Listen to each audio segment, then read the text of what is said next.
नमस्कार दोस्तों, पैंडेमिक की वजह से लगाए गए लॉकडाउन से देश की इकोनॉमी की हालत पतली है। देश की जीडीपी में भयंकर गिरावट आई है। तमाम देशी और विदेशी रेटिंग एजेंसीज प्रेडिक्ट कर रही हैं कि 2020-2021 में भारत की जीडीपी में 9 से 12% तक की गिरावट रह सकती है। मूडीज का अनुमान है कि भारत की जीडीपी में 11.5% की गिरावट आएगी, जबकि फिच का मानना है कि यह गिरावट 10.5% होगी।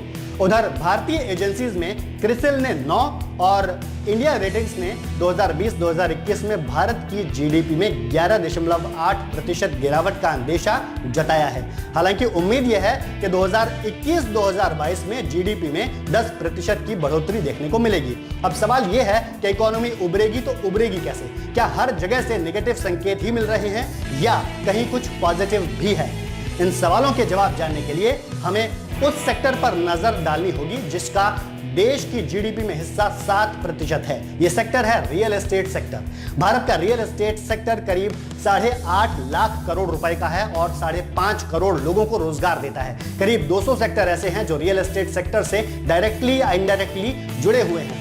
Building material and technology promotion council यानी BMTPC के मुताबिक 2040 तक यह सेक्टर 46.2 लाख करोड़ यानी जीडीपी का 14% हो जाएगा। यानी अगर आने वाले वक्त में जीडीपी सुधरती है तो उसमें बड़ा योगदान रियल एस्टेट सेक्टर का होगा। अब अगर हम रियल एस्टेट सेक्टर को देखें तो पता चलता है कि तमाम निगेटिविटी के बावजूद प्रॉपर्टी मार्केट से कुछ अच्छे संकेत मिल रहे हैं। ये संकेत ऐसे हैं जो रियल्टी सेक्टर और इकोनॉमी में सुधार की उम्मीद जगा रहे हैं। खास तौर पर मुंबई, बेंगलुरु और अन्य बड़े शहरों में पॉजिटिव सेंटिमेंट बन रहा है। कुछ रिपोर्ट्स के मुताबिक इंक्वायरीज से सेल्स में कन्वर्जन रेट 25% तक पहुंच चुका है, जो कोविड से पहले 10% से भी कम था।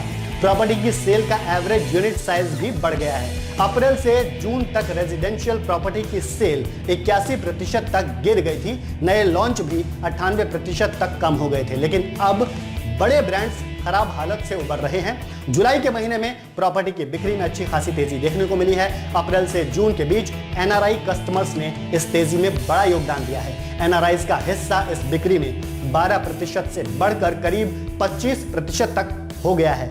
दिवाली तक कमर्शियल प्रॉपर्टी की बिक्री में और तेजी आने की उम्मीद है, क्योंकि दिवाली समृद्धि का शुभ उत्सव है और इस दौरान नए कामकाज शुरू करना शुभ माना जाता है। तो अगर आप भी अपना खुद का ऑफिस खरीदने के बारे में सोच रहे हैं तो इस बार की दिवाली आपके लिए एक अच्छा मौका है।